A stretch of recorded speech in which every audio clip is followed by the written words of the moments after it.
राधे राधे महाराज जी। महाराज जी, आप कह रहे हैं कि आप एक प्राइमरी स्कूल के शिक्षक हैं। महाराज जी, आजकल बच्चों को उनके भले के लिए टोकते हैं तो अपमानजनक व्यवहार करने लग जाते हैं माता पिता भी। पर इस कारण महाराज जी मन बहुत अशांत हो रहा है और कर्तव्य से मोह भंग सा हो कल रहा है हम महाराज जी। वहाँ एकांतिक में हाल में कह रहे थे कि कलयुग का ऐसा प्रभाव बढ़ रहा है कि पुत्र माता पिता की अवहेलना कर रहे हैं, विद्यार्थी टीचर की अवहेलना कर रहे हैं, शिष्य गुरु की अवहेलना कर रहे हैं। तो लाभ क्या मिलेगा? सब भ्रष्ट आचरण हो जाएंगे। बिना भय के विद्यार्थी जीवन में खेल कूद, खाना पीना, उद्दंडता ये सब प्रिय लगती है। उसमें बैठकर पढ़ना और याद करना और ये सब थोड़ी अच्छा लगता है। नई अवस्था होती। और आजकल जो है मतलब यहाँ तक कि रिपोर्ट कर देते हैं टीचर के प्रति। बंदे वैसे बोल देते हैं कि बाहर मिलो, हम देख लेंगे आपको। हाँ बिल्कुल बिल्कुल। तो बाहर मिलो तो चुप रहो भैया, क्योंकि जब ये है तो फिर हम क्या उपदेश कर सकते हैं?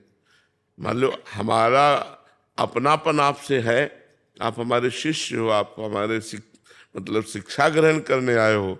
उसी डांट से पढ़ाई होती है। नवीन अवस्था में डांट से ही पढ़ाई होती है, प्यार से पढ़ाई नहीं होती है। तो भैया बच के आपने लड़का बच्चा जिंदगी बचाओ, जैसे बोले वैसे पढ़ाओ और हाथ जोड़ के निकल आओ। चार लोग तुम्हें घेरे परेशान करे वो बात न करना। कलयुग है ये, ऐसा पक्का समझ लो। कलयुग है, इसलिए ऐसी अमर्यादित चेष्टा नहीं। शिक्षक गुरु होता है। हम लोग जब अपने स्कूल जाते थे तो हर शिक्षक के चरण छूते थे। ये शिक्षा दी गई थी, हाथ जोड़ करके चरण छू करके ऐसे। तो अब तो इसीलिए शांत रहो, जितना अवसर देखो उतना पढ़ा दो, फिर इसके बाद छोड़ दो भगवान के ऊपर कि तुम जो कर्म करोगे भोगोगे। अब डांट के बिना तो पढ़ाई नहीं होती है, तो पक्की बात है। शासन होना अति अनिवार्य है। अगर शासन नहीं होगा तो सब बिगड़ जाएगा। शासन होना अति अनिवार्य है। चाहे जिस डिपार्टमेंट में हो, शासन काम करता है। अगर अनुशासित नहीं है नीचे वाले तो फिर कार्य कैसे बनेगा? तो बात सही है, विद्यार्थियों से ज्यादा उद्दंडता अब नहीं ठीक है। अब तो बस चुपचाप राधे राधे, जो अपना पढ़ा दिया अपना निकल लिया। गुरुदेव उनके माता पिता को बोलते हैं तो वो भी उल्टा हमें ही बोलते हैं। हाँ बिल्कुल। तो फिर पता चलेगा जब थोड़ा बड़े होंगे, अपने माता पिता को अपने आचरण दिखाएंगे तो उनको पता चल जाएगा कि हमारा पक्ष लेने का फल क्या मिला। मतलब हम उन टीचरों की बात नहीं कहते जो पशुता का प्रयोग करते हैं। पशुता, बच्चों के साथ मृदुता और शासन, प्यार और शासन, पशुता नहीं। और डांट दिया, फटकार दिया, कल पाठ करके ऐसा। अगर इतने पे भी कोई विरोध करता है तो ये भी मत कहो, हाथ जोड़ के कह दो कि कल पाठ कर याद करके आ जाना। कल पाठ याद कर लाना अगर हो सके प्रभु। वंदना जी। महाराज जी, आपके चरणों में कोटि कोटि प्रणाम। महाराज जी, अगर आध्यात्मिक विषय में कुछ प्राप्त करने की बहुत व्याकुलता है और उसके बिना रहा ना जाए तो क्या करें? हाँ, तो जब लालसा जागृत होती तो साधना में लगा जाता है। केवल लालसा ऐसी थोड़ी हो जाएगी कि हम चाहते हैं कि अमृत फल मिल जाए, तो हमको उसके लिए तप करना होगा, हमको उसके लिए जप करना होगा, हमें उसके लिए साधना करनी होगी। यदि अध्यात्म की पिपाशा है, अध्यात्म को प्राप्त करना चाहते हो तो गुरु की शरण में हो।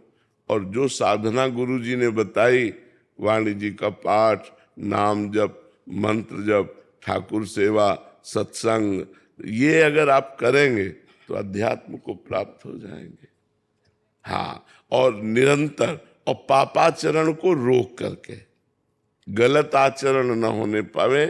अध्यात्मवान के द्वारा पापाचरण नहीं होता। पापाचरण भी करें और भक्ति भी करें तो उसे पाखंड कहते हैं, उसे पाखंड कहते हैं, उसे दंभ कहते हैं। पापाचरण रोक दिया, गंदे आचरण रोक दिए, जो नहीं करने चाहिए उनको रोक दिए, और फिर भक्ति कर रहे तो शुद्ध भक्ति मानी जाएगी। बिन विवेक वैराग्य भक्ति बिन, सत्य न एको मानो, भगवत विमुख कपट चतुराई सो पाखंड जानो। एक लाइन, अगर हम भक्त हैं तो गलत आचरणों का त्याग करके भगवान के मार्ग में। तो देखो, अगर भगवान के मार्ग में कछुआ की चाल भी चलो धीरे धीरे ना पहुंच जाओगे, क्योंकि आप एक कदम चलोगे तो भगवान एक कदम आपकी तरफ चलेंगे। हमारा एक कदम बहुत छोटा है, भगवान का कदम बहुत बड़ा है, तो दूरियां खत्म होती चली जाएंगी। अगर हम भगवान की तरफ खरगोश की चाल से चले और मनोरंजन करने लगे, स्कूल में एक बार पढ़ा था, किसी क्लास में 2-4 कक्षा में होगा, हमने पढ़ा था, तो कछुआ चला और हिरन दौड़ा, हिरन या खरगोश, जो भी, खरगोश, वो दौड़ा। अब उसकी तो बहुत दौड़ है, उसने सोचा कि कछुआ क्या है, हम थोड़ी देर आराम कर लेते हैं। आराम करने में लग गया, वो सो गया, कछुआ पहुंच गया। तो जैसे हम खूब भक्ति की और मनोरंजन में लग गए, भोगों में लग गए कि यार भक्ति तो कर ही रहे, 1 घंटा थोड़ा, तो वो खरगोश वाली दशा है। एक एक कदम चलो, जमा जमा के चलो, गलत बातों को छोड़कर चलो, मनोरंजन मत करो, तो आप पहुंच जाओगे भगवान के पास। प्रायः गलती यही हो जाती है कि जब हम भजन करते तो लगता है भगवान तो मिल ही जाएंगे, ये भोग आया, भोग लेते हैं, मनोरंजन कर लेते हैं, थोड़ी देर तो मनोरंजन कर ही लेते हैं यार, दिन भर भजन में लगे। वो थोड़ी देर का मनोरंजन का बल पाकर मन आपको परास्त कर देगा। मन को धीरे धीरे वश में किया जाता है, धीरे धीरे इंद्रियों को विषयों से हटा करके भगवान में लगाते हुए, और जितना हटा लिया फिर उस पर बिल्कुल ब्रेक मार देते हैं, बैक तो गाड़ी जाने ना पावे। ऐसी ब्रेक मारनी चाहिए कि बैक तो पीछे जाने ना पावे, आगे की तरफ खस के हमारी गाड़ी आगे तरफ चले, पीछे ना जाए। अब हम भजन भी कर रहे, गंदे आचरण भी कर रहे, तो फिर अध्यात्मवान नहीं हो सकते।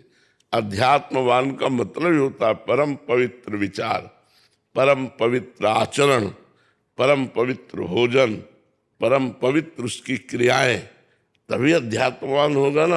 अब गंदा खान पान, गंदा आचरण, गंदा व्यवहार, और अध्यात्मवान तो वो केवल ढोंग है, अध्यात्मवान का अध्यात्मवान नहीं है।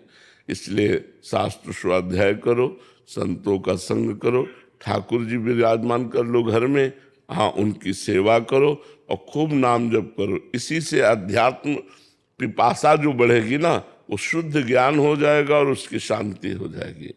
ज्ञानम लब्ध्वा परम शांति मचिरेणादि गच्छति। जब ज्ञान की प्राप्ति हो जाती है तो शांत हृदय हो जाता है, फिर इधर उधर नहीं, चंचलता खत्म हो जाती है, हृदय शांत होकर भगवान में लग जाता है।